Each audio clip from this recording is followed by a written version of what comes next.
क्या हाल चाल है बच्चों? अब पहले से कुछ ठीक है ना? क्योंकि मैं कार्बोहाइड्रेट का जो आपको टॉपिक डिस्कस कर रहे थे तो उस समय आपको कुछ हिम्मत देने का कोशिश किए थे, तो अब कुछ न कुछ हाल चाल ठीक होगा। ओके, अब तो ये नहीं ना कहोगे कि हाल सर बहुत बुरा हाल है। नहीं, अब कहोगे नहीं सर आपने हिम्मत दिया तो कुछ हाल चाल ठीक है। अगर आप ऐसे हिम्मत देते रहें और हम लोग आपका कथनानुसार मेहनत करते रहें तो एग्जामिनेशन में कोई डर भय नहीं है। हम सभी क्वेश्चन को लिख कर आएंगे और एक हम जब एग्जाम और नज़दीक आएगा तो एक ऐसा भी बात बताएंगे कि आपको ज़्यादा से ज़्यादा नंबर कैसे उठाएं, कैसे पेपर लिखें, कैसे नहीं भी आता है तो उसको कैसे लिख दे कि हमको कुछ न कुछ नंबर आ जाए। क्योंकि खाली छोड़ने से तो कुछ होगा नहीं। खाली छोड़ेंगे तो क्या होगा? खाली छोड़ेंगे तो आप सोचेंगे गलत लिखेंगे तो नंबर नहीं देगा, तो खाली छोड़ देंगे तो आपको नंबर दे देगा। अरे यार लिखोगे तो कुछ तो संभावना बनेगा, इसलिए एक भी क्वेश्चन तो छोड़ना नहीं है। इतना तो पहले ठान लो कि एक भी क्वेश्चन छोड़ना नहीं है। जो भी आएगा हम लिखेंगे, इसलिए आपको यह जरूरी है कि कम से कम जितना पूछता है उतना तो याद करके जाइए। जैसे 20 को शॉर्ट पूछता है तो 20 को शॉर्ट याद करके जाइए, 6 लॉन्ग पूछता है तो 6 लॉन्ग याद करके जाइए। जो आता है अगर एग्जाम में जो पूछा अगर हम याद करके गए या लिखने में सक्षम है तो उसको आराम से लिखेंगे। जब नहीं आएगा तो जो याद करके गए हैं तो उसको तो कम से कम लिखिएगा, ठीक है? लिखिएगा, कुछ ना कुछ तो लिखा ही जाएगा।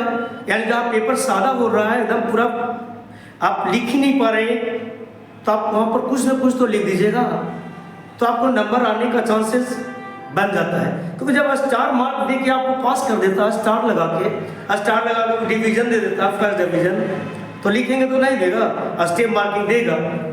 जो चेक करता है उसको लगता है कि नहीं बच्चा प्रयास तो किया और प्रयास का नंबर मिलता है, ठीक है? तो इतना आपको याद रखना है कि आपको कम से कम पूरा पैटर्न जो है 20 शॉर्ट और 6 लॉन्ग का, तो उतना तो कम से कम 26 क्वेश्चन तो होना ही चाहिए आपको। इतना भी नहीं करते हैं तो फिर तो आप झूठ मूठ के खाली टाइम पास कर रहे हैं, अपने आप को धोखा दे रहे हैं, गार्जियनों का भी धोखा दे रहे हैं, ठीक है?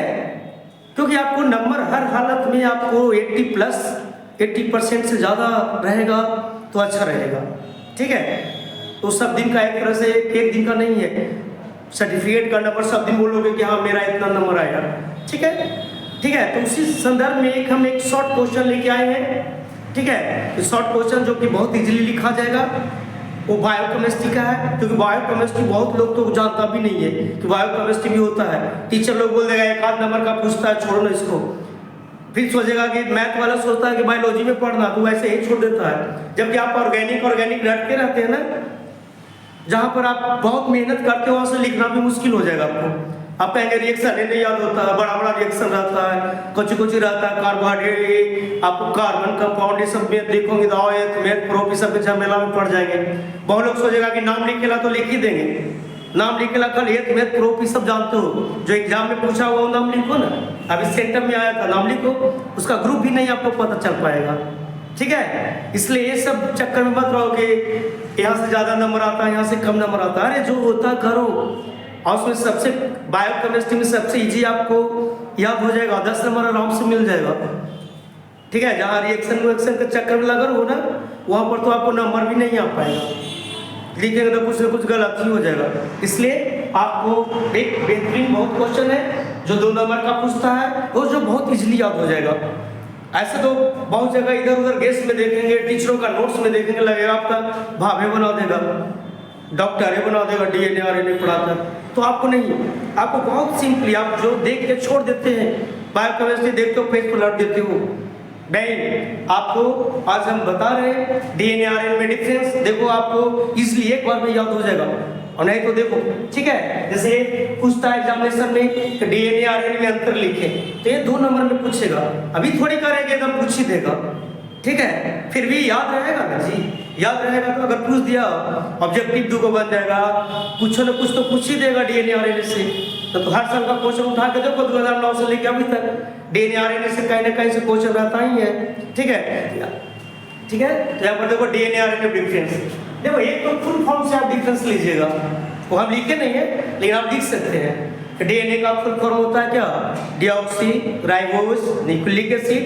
आरएनए का फुल फॉर्म होता है राइबोज न्यूक्लिक एसिड। एक तो ये भी डिफरेंस लिख सकते हो, लेकिन थोड़ा सा नाम बड़ा आ रहा है, भूल जाओगे, भुला सकते हो, इसलिए हम इसको यूज नहीं किए। हम देखें एकदम सिंपली आपको देखें, जैसे देखो डीएनए दोहरा कड़ी युक्त रचना है, यानी डीएनए दोहरा कड़ी युक्त है, यानी ऐसे होगा डीएनए, इस तरह से होगा, ठीक है। और आरएनए क्या है? एकल कड़ी युक्त रचना है। जैसे देखो आरएनए ऐसे होता है, यानी सिंगल स्ट्रैंडेड होगा या डबल स्ट्रैंडेड होगा। तो यहाँ पर लिखे देखो, यह दोहरा कड़ी युक्त रचना है, यह एकल कड़ी युक्त रचना है।